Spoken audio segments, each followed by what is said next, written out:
I'm telling you right now that this is the Indian Romeo and Juliet. And it might be blasphemous, but I actually prefer this over Romeo and Juliet.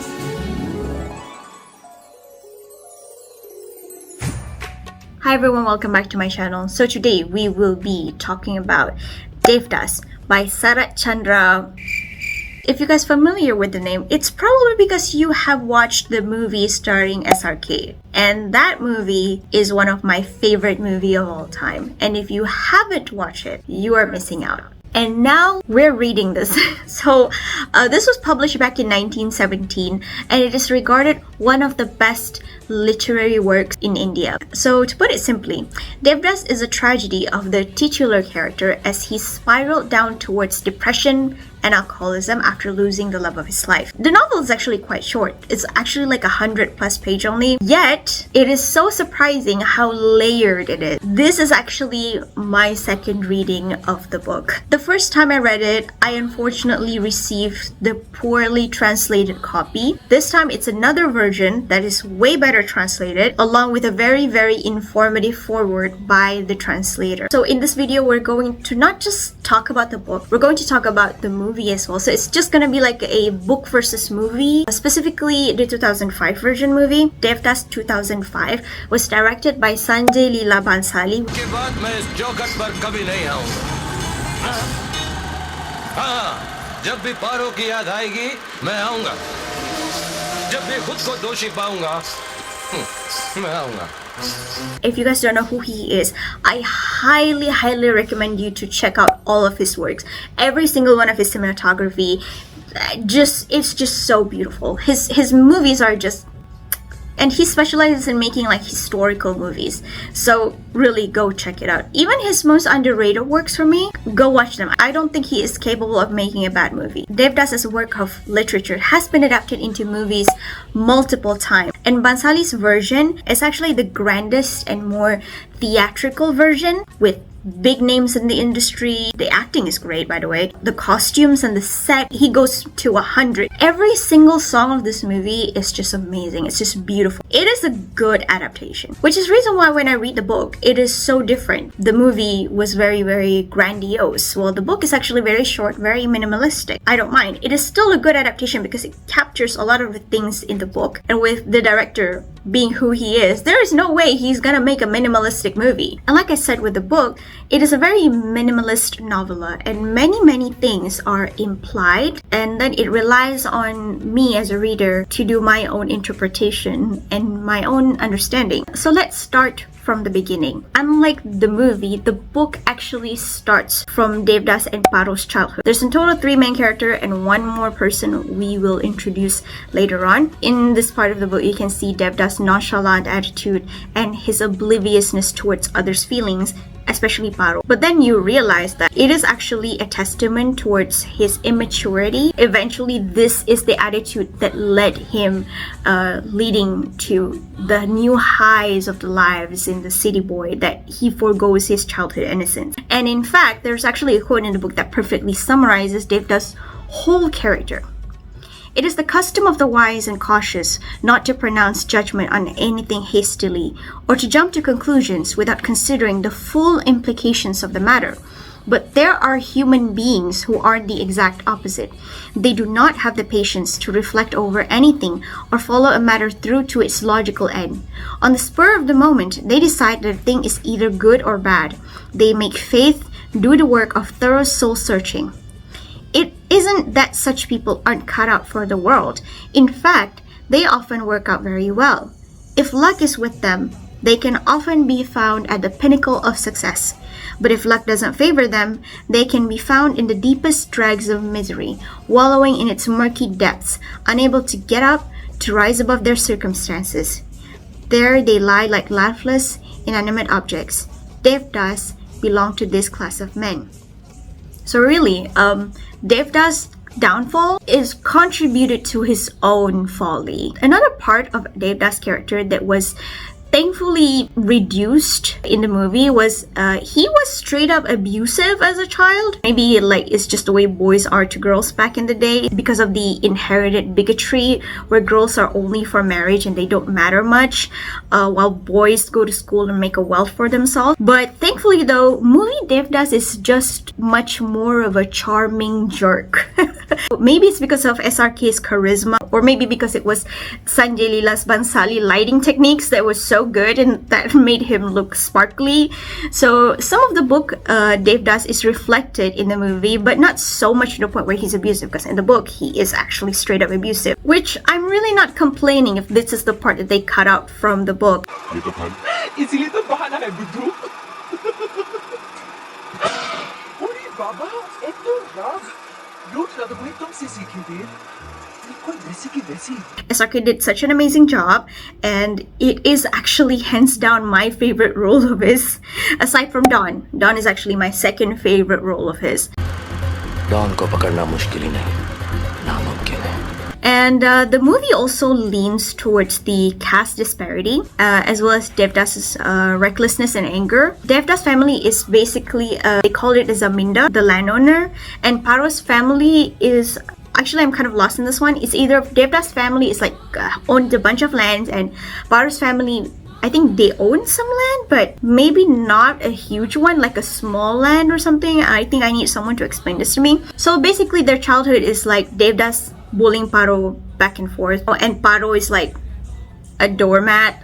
But seriously, Paro is much more than that, okay? You have to remember what time period it is, what society it is, and of course, finally, you also need to remember that she is like, I don't know, 10?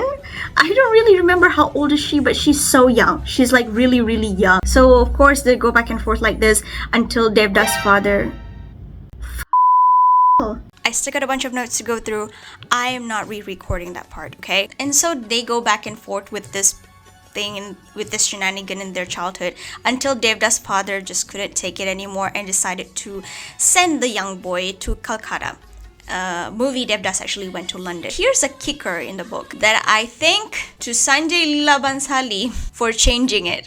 Book Paro and Devdas were 13 and 20 respectively. FBI, open up!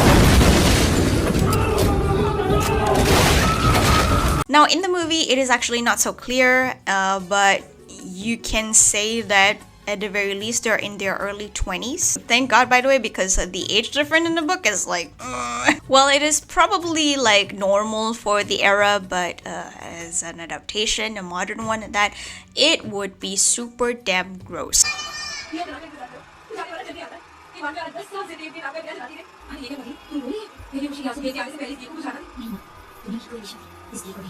So Devdas returns from his studies. Now in the movie it is much more romantic. They're like old lovers, you know, like rekindling their loves, a bunch of romantic scenes. It's like everything just feels so theatrical, you know, with the light, with the lamp that will never ever go away because of his love for her and their love for each other kind of thing. It's like super romantic. एक बात होती थी तब तुम बहुत याद आती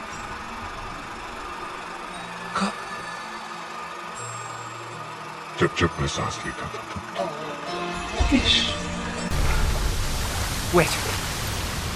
Wait again.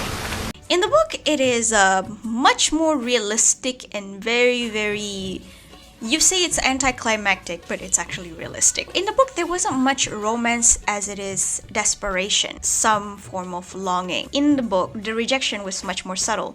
In the movie, it is like a series of misunderstanding. Paro and Devdas, they're already established to be in love, and while they haven't announced it to everyone, the one that clearly knows about it and approves it is Paro's side of the family, because they have known Devdas since like they were kids. Literally the girl next door. And then it comes to Devdas' family. The ones that is fine with the relationship is literally just the grandma. The mother clearly disapproves. She didn't outright say it. She wasn't just being straight up hateful because they were still been good neighbors for years. But apparently there is still this disdain because, well, class system. Like in the book, there's a scene, it's almost like a thinly veiled insult. So it is more classy. Paro's mom be like, okay, yeah, I know that this family won't ever accept my daughter, but at the very least, my pride is kept.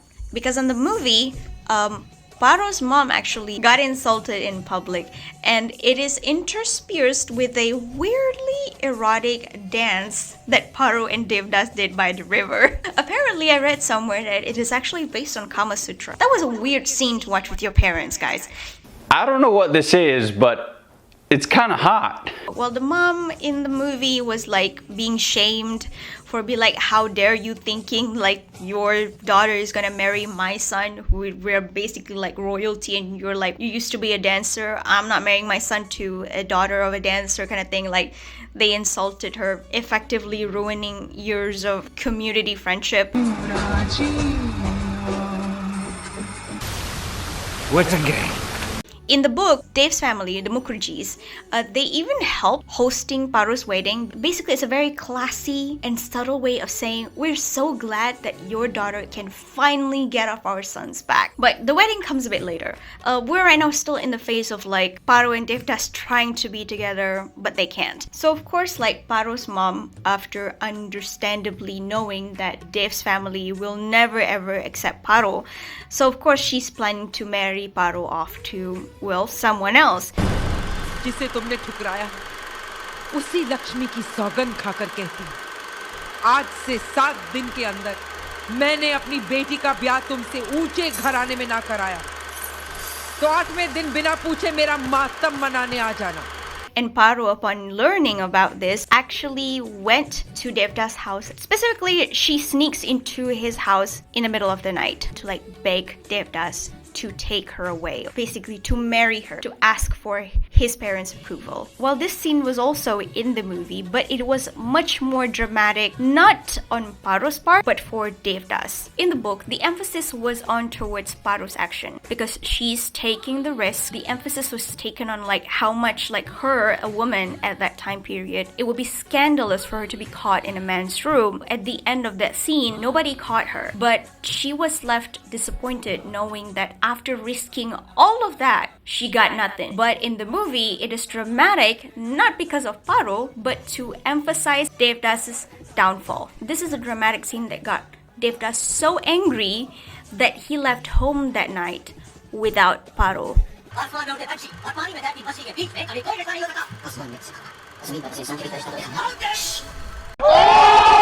So yes, if you compare these two scenes, the book is much more poignant and much more subtle. The only person that understands the weight of this action is Paro and Devdas, especially Paro, considering now she really has no one to rely on. And she probably has to marry a stranger that is way older than her, but still the next day, the same thing happened in the book and the movie is that Devdas left. The difference is that, well, in the movie, Devdas left dramatically, and in the book, Devdas left quietly. तेरे साथ साथ आज उसके भी इम्तिहान की घड़ी आज ये भी देखो उसे प्यार की परवाह है या परिवार वो तुझे अपने साथ लेकर जाता है या छोड़कर चला जाता है और अगर नहीं लेकर जाता तो आज के बाद वही होगा जो तेरी माँ की मर्जी होगी.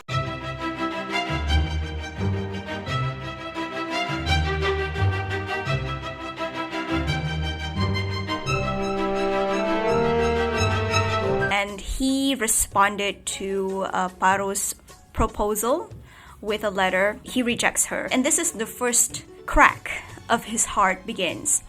Until Devdas dropped the letter in the postbox, he was in one frame of mind.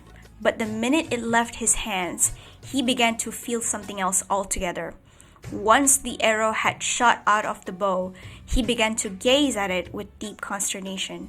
An indecipherable fear was beginning to clutch at his heart, slowly but surely. In the book, the irony is that only after he posts the letter that he comes to a realization that his parents' classism and also questions his own judgment about it. But what's done is done. Like, he literally has sealed his own fate through that letter. It is also ironic that he has this modern thinking. He went to a modern school, but at the same time, it is also that same modern thinking, his superiority complex after all that Western education. That's the reason that made him pushes Paro away. And in a modern sense, you might think that, well, he doesn't owe her anything and that he is entitled to his own feelings. However, like when your childhood best friend is about to marry a 40-year-old widower and she's begging you to pick her because she'd rather spend it with you than some stranger, then yes. And it's not as if like saying yes to Paro is going to get him in a bad deal. She is a beautiful young woman. Ignore the age gap in this time period. It's gross, really. And they've also known each other for so long, so definitely better than a stranger. But then again, you also have to think, Devdas' family will never agree to this union, and it means that they would have to elope. And that would also means damaging Paro's family's reputation, especially when she is the only child. And if you really think about it, Devdas' rejection, it might not seem like the best decision in the beginning, but here's the thing, it eventually be the best decision for many people but himself. So of course, like, Devdas has started with his pits of depression, and this eventually led him to go to Paro's wedding. And this scene is my favorite scene in the movie. In the book, he actually wants to go home to fix his mistake and basically beg his parents to like let him marry Paro, but it's too late because it's already Paro's wedding. In the scene, they met and they actually had a fight. So Paro, of course, rightfully so, being very angry, she said this, "I have no faith in you. The man I'm going to, he is wealthy, wise, calm, and patient. He is a religious man. My parents want the best for me, so they would never have me fall into the hands of someone as ruthless, reckless, and unwise as you. Now please, let me go." Such arrogance. And why not? If you can be arrogant, so can I. You may be good looking, but you have no virtues. I have both virtues and good looks. Your family may be wealthy, but my father is no beggar. Besides, in a few days, I will be richer than you. The next moment, he had turned the fishing rod around, holding the thick end up. You know, Paro, so much beauty is not right for a person to have. It only makes you vain. He lowered his voice and continued. Isn't it obvious? The moon is marked because it is so beautiful. The black bee hovers over the pristine beauty of the lotus. Come, let me mar your face and spoil its perfection. Devdas was not in his senses. He held the fishing rod firmly, swung it around and aimed a glancing blow at Parvati's brow. Immediately, her face was awash with blood. She had a jagged gash that started at the hairline and came down to her left eyebrow. She crumpled to the ground and screamed, "Devda, how could you do this?" Devdas was snapping his fishing rod into tiny bits and throwing the pieces into the river. The bits of bamboo floated on the water. He replied with studied calm, "It's not much, just a gash. That's all." "Why are you scared, Paro? This wound will heal soon. Just the mark will remain. If everyone ever asks, lie to them. Or you could always tell them the truth. Reveal your own shame."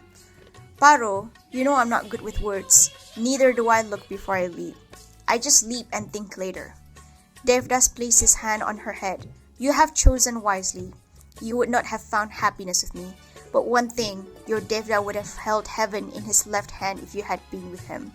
This scene was kind of say like, oh yeah, Devdas is an abusive SOB. Okay, which is true because, well, back to his childhood. Also, another thing to highlight in the movie, the scene is much more beautiful because instead of a fishing rod, he uses a pearl necklace. So it is a beautiful scene, by the way. But this scene is actually much more than that. ये तुमने क्या कह दी? उस जान की तरह तुम्हारे चेहरे पर भी दाग लगा दे। ये हमारे प्यार की निशानी। If you guys watch a lot of Bollywood movies, that you guys know that in Hindu wedding tradition, it is customary to put sindoor on the bride's head by the groom. So this scene is basically symbolic of them being symbolically married. In a way, like the scar on her head, the blood acts as like a sindoor. The scene is like multi-layered and I love it. I absolutely love it. But what pissed me off is Devdas' lines. One thing, your Devda would have held heaven in his left hand if you had been with him. You rejected her and you abandoned her. This is like a sign of his immaturity and his lack of self-awareness. Oh, he's a jerk. He's an asshole in the book. The movie made him much more sympathetic. SRK's performance, again, amazing by the way. Ugh, I love that movie, okay? If anything, the lines in the scene alone, it's very telling on how hypocritical Devdas is. Like, he called Paro vain. This whole thing happened because he was vain. This whole thing happened because he was so selfish. Just to highlight, in the movie, after that scene finishes, it leads to a song number. There's absolutely no dialogue for the whole thing, 4 or 5 minutes kind of thing. It's just everyone's expression throughout the wedding. Also, Paro and Devdas has a silent goodbye where he gave her the bangle that he wanted to give her in the beginning. And speaking of the sindur metaphor, it is cleared in the foreword of the book, says that Bhansali's extravaganza is billed as an eternal love story. It is consciously attempts to elevate the Devdas-Paro romance to a superhuman semi-mythic level, signified by a diya that cannot be extinguished while Devdas is alive. But while the characters are elevated in stature, the story has undergone a simplification that puts paid to some of the complexities that abound in the original. In Bhansali's film, Parvati and Devdas' love for each other is declared and manifest. It is only parental opposition that thwarts it, not indecision. The mark Devdas leaves on Parvati here becomes a blood mark similar to the sindur at the hair parting, thus codifying the relationship between the two in more obvious ways than in the novel. And of course, like, after the wedding, Devdas falls more and more into depression. I honestly think that the description is actually kind of accurate. He spent the night on a bench in Eden Gardens in Calcutta. He didn't feel terribly sad or tortured, but his chest grew heavy with a sense of cold foreboding. It was as if a part of his body had suddenly succumbed to a paralysis, and when he found it unresponsive, his bemused mind refused to accept the fact that the familiar limb of his would no longer answer his call. Gradually, comprehension dawned. It was no longer his to call upon. As the night wore on, the realization dawned on Devdas that the very meaning of his life had suddenly fallen, paralyzed by the wayside, and left him bereft for all times to come. No amount of ranting and raving would bring it back. It would be wrong to even recall it as a right he once had. And it really doesn't help when that person that leads him to a life of vice and alcoholism is also his friend Chunilal. Now, Chunilal as a character is actually not a bad person. His flaw is that he's too chipper, he's too oblivious, too happy, too jolly to even notice that Devdas is in a dangerous mental state to be in such an environment. And because of Chunilal, we finally meet the third main character of the story, which is Chandramukhi, a courtesan. You look lonely. I can fix that. And it doesn't go so well, at the very least from Devdas' perspective. Suddenly, Devdas felt totally repulsed.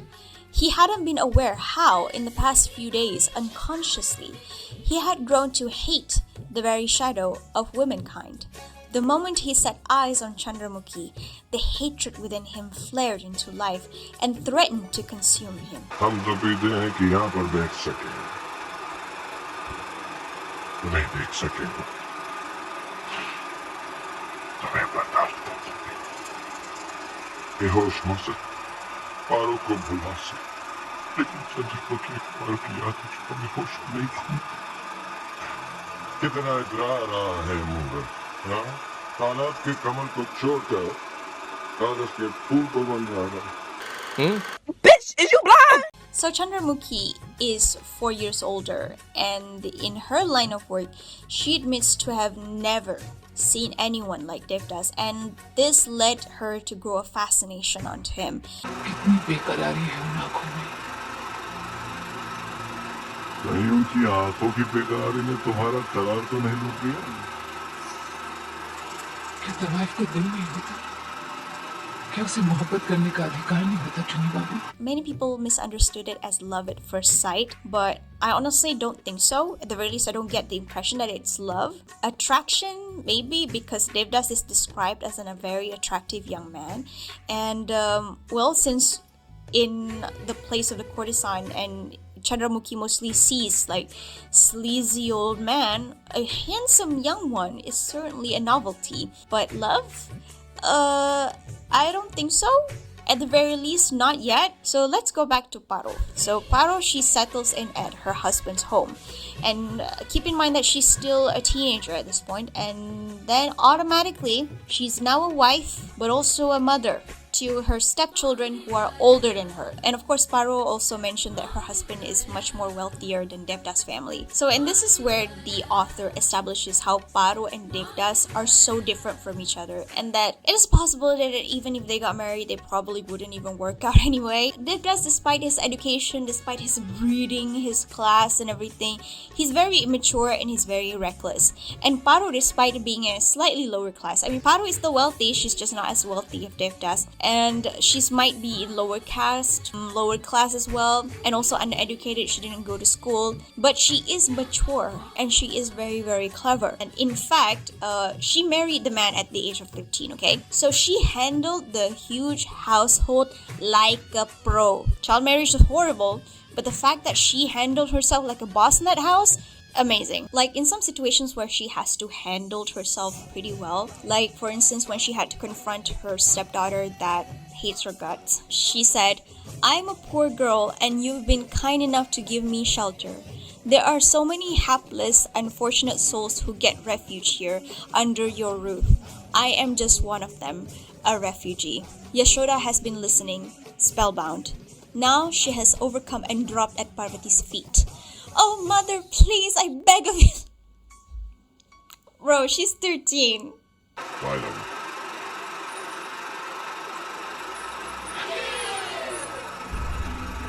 बड़ा अच्छा लगा आपके पैर छूकर।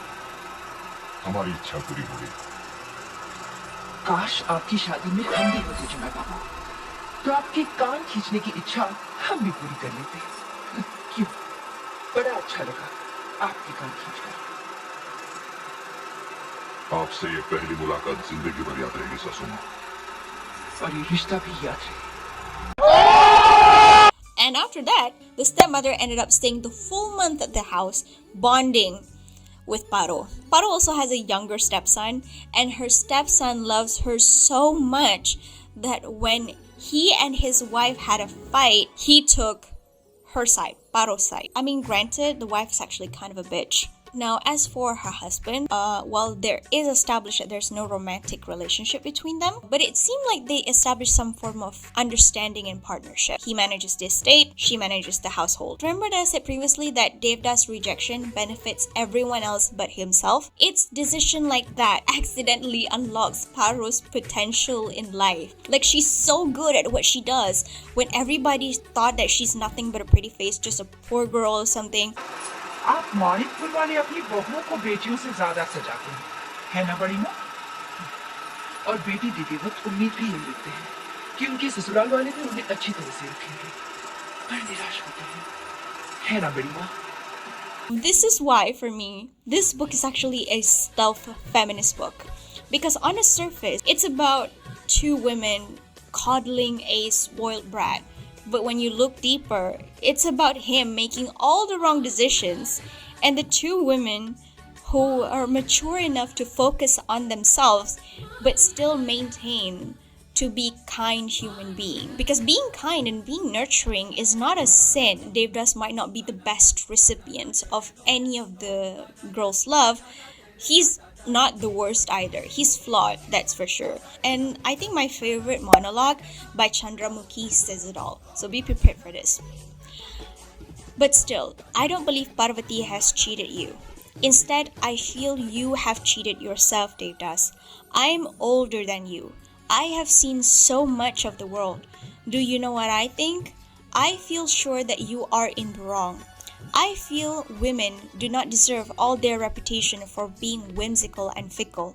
It's you, men, who praise them no end, and then it's you who blame them and pull them down from their pedestal. You are able to speak your mind with ease. They cannot express themselves so easily. Even if they do, few understand them, because what they say is mumbled, easily drowned out by your loud voice. What happens in the end is that nobody sees the women's point of view. They are simply bad-mouthed. I have traded in love many times in my life, but only once have I truly loved. It is a very precious thing. I have learned a lot from it. Do you know that love is one thing and desire another? The two are often confused, and it's men who confuse them the most. I believe women are less inclined to be blinded by looks, and hence we don't get carried away as easily as you do. When you come and tell us of your love in so many ways, means, words, and gestures, we are silent. Sometimes we don't wish to hurt you, or we are unsure. Even when we hate the very sight of your face, we are perhaps too shy to say it. Then there starts an act, a pretense of loving. One day when the performance ends, men are furious and they say treachery. Everyone listens to them, pays them heed, and we still hold our tongue.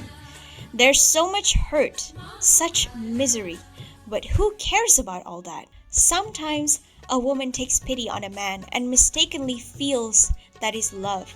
She goes about her duties, supports you staunchly in times of trouble, and you praise her to the skies.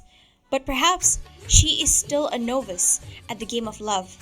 Then, if at an unfortunate moment her heart shatters and she bears her feelings to you in unbearable pain, then you all call her a faithless creature. But there are customs, there are social norms, of course they are. And that is why Devdas, whoever is truly in love, simply bears his pain. If one can feel the satisfaction of just loving someone deep in heart, then he wouldn't want to disrupt the rhythm of society and its rules. But where was I, for sure? I feel that Parvati hasn't cheated you one bit and you have done it all by yourself. I know you do not have the capacity to understand this today, but if the time ever comes, you will know I spoke the truth. I have seen you often in many moods. I know you well. You would never be able to offer your heart the way ordinary men do. But beauty, well, everyone falls for beauty. But could you sacrifice all your pride just for the sake of beauty? No.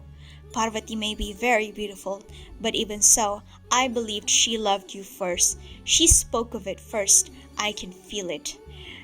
You may be handsome, but that wouldn't make her fall for you. Not everyone can appreciate this aggressive, brash charm of yours.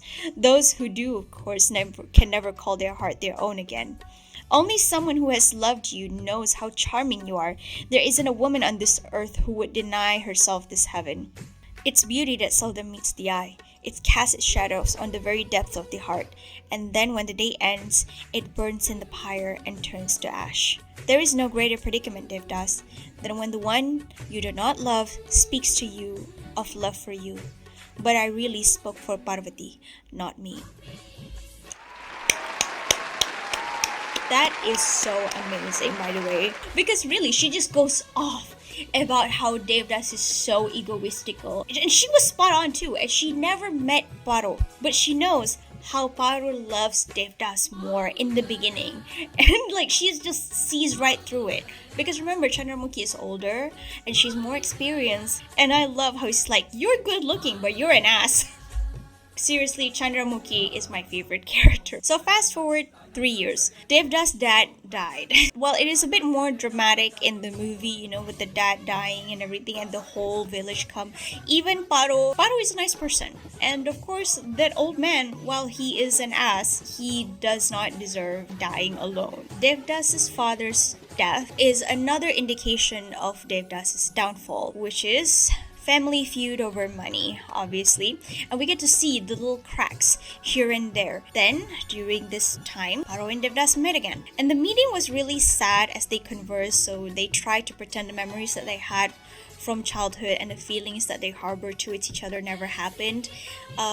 In both books and movie, Devdas even asked Paro to basically play matchmaker for him, like ask her to set him up with someone, finding him a nice girl. Since in the book, we actually get 3 separate POV, especially in the later parts of the book, we get to see that Devdas' brother and his wife was really trying to discredit Devdas from receiving the family inheritance, basically spreading rumors about him that he spends money on women and that he was squandering the family wealth as well as his alcoholism, and that one truth about Devdas makes it easier for other people to accept the other lies that was spread about him.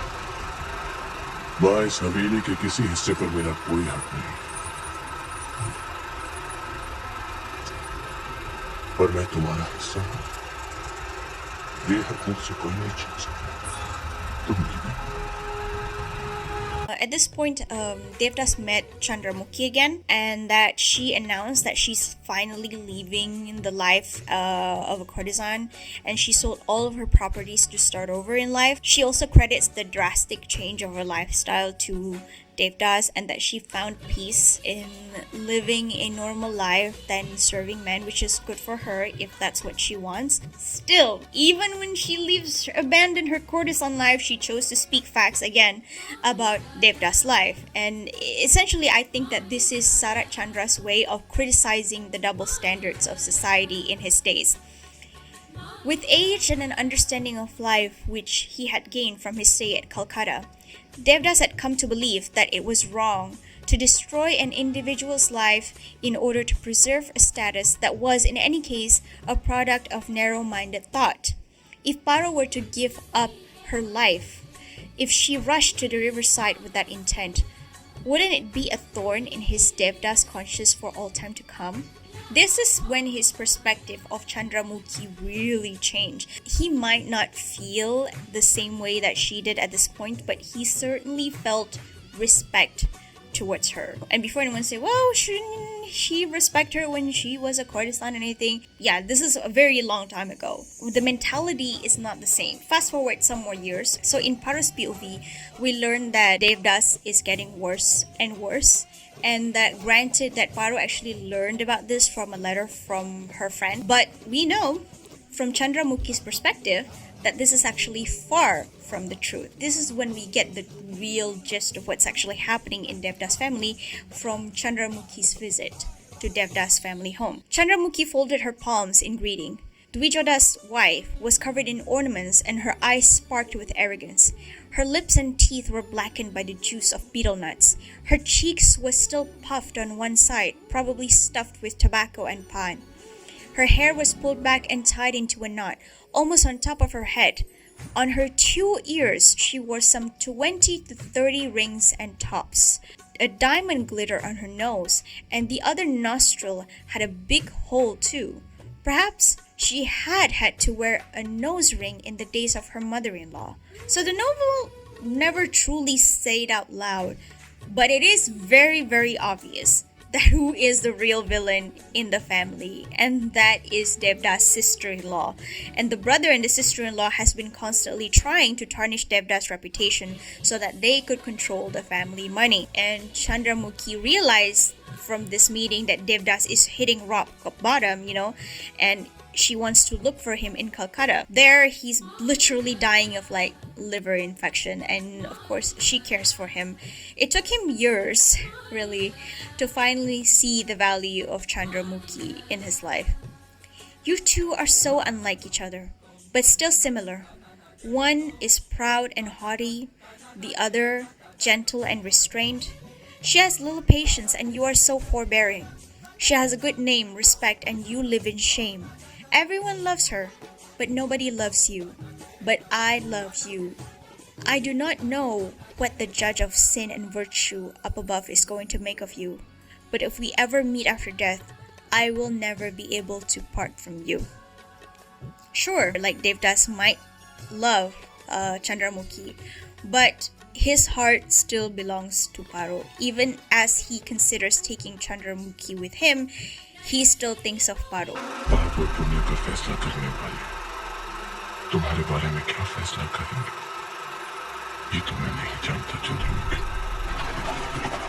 पर इतना कहता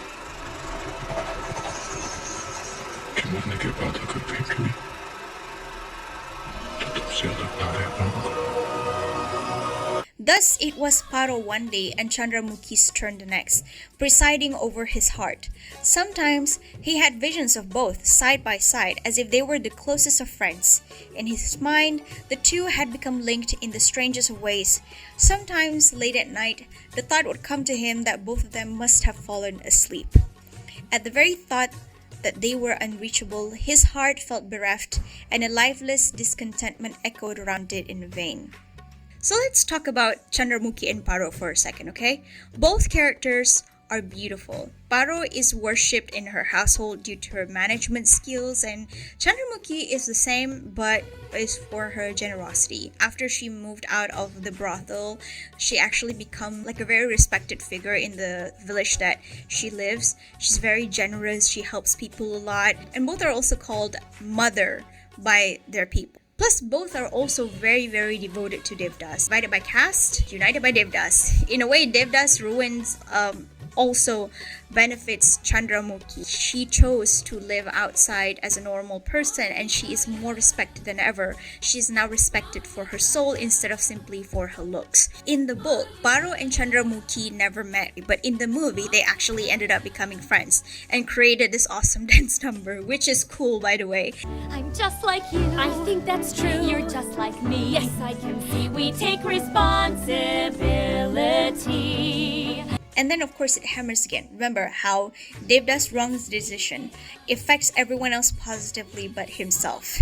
He ponders in his depressed, drunken state that everyone goes on with their lives, but he is still stuck in this depressive limbo, and with no one that cares enough about him to treat him. You can say in context that they're not educated enough to understand the values of mental health.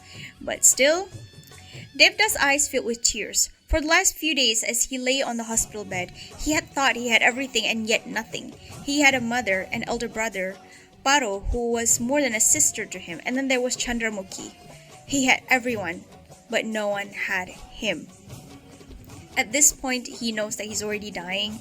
As fate tells it, the train he boards to go to his mother's house stops nearby Paro's house. So he quietly gets off board and leaves for it to fulfill his promise to Paro, which is that he would come for her one day.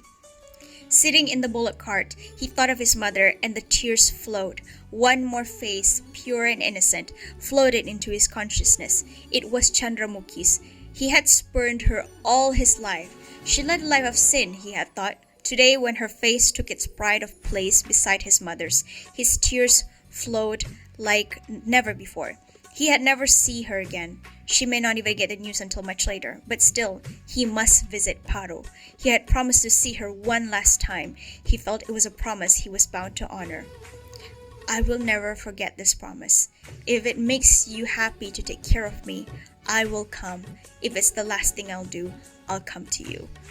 So in this scene in the movie is much more dramatic. In the book, he basically dies en route to the village of Paro's husband, and the cart driver literally just left him in the tree in front of the mansion, like his dead body. Paro didn't even know that the dead body in front of their house was Devdas until after he was cremated in a very unceremonious way, and the rest of his body was thrown in a pond. It was oh god, that was disgusting. It even says that it was left for crows and dogs. Paro's house is massive, and in this time period it is described that women aren't even allowed to step out of the house, especially to look at things like a stranger dying on the doorstep. But in the movie, it is so dramatic. It was like a race against time, with the music and everything, and then he's literally dying in front of her house, and everyone is seeing this man trying to take his last breath. And it was until the last minute that she finally realized that it's Devdas, and there's this dramatic run. And I love this scene personally because it is so symbolic. Run.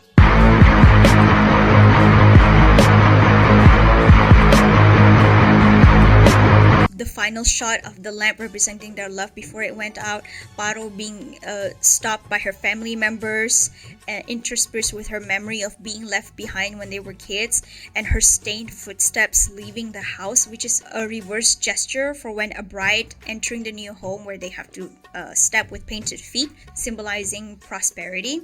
And here, with her stained footsteps leaving the house, it means that the household might suffer.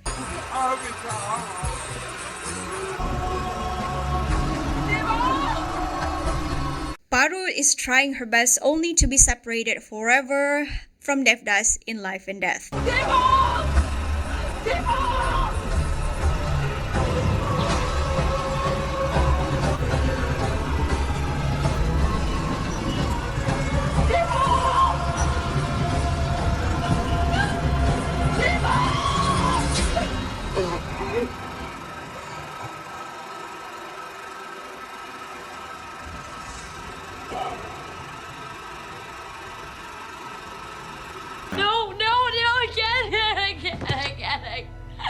I can't.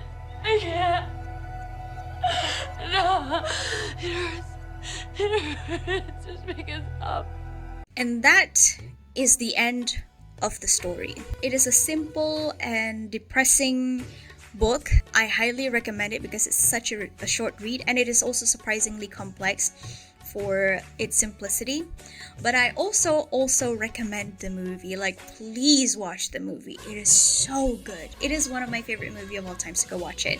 To conclude, I am going to talk about my favorite quote, which is basically the ending of the story, the real ending of the story of the book. I have no idea what has become of Parvati now. After so many years, neither do I want to find out. But sometimes I do feel sorry for Devdas. After you've read the story, maybe you'll feel the same way as I do. There is just one thing I can say. If ever you happen to come across a hapless, unruly rascal like Devdas, please pray for his soul. Pray that whatever happens, he shouldn't meet with the kind of unfortunate death that Devdas did. Death is inevitable, but at the final moment, at least one loving touch should brush his brow. One caring, yearning face should bid him goodbye forever. He should die with the sight of one teardrop shed in his memory. So, again, one last recommendation to please read the book, watch the movie. It's really good. Thank you guys so much for watching, and I will see you guys in the next one. Bye.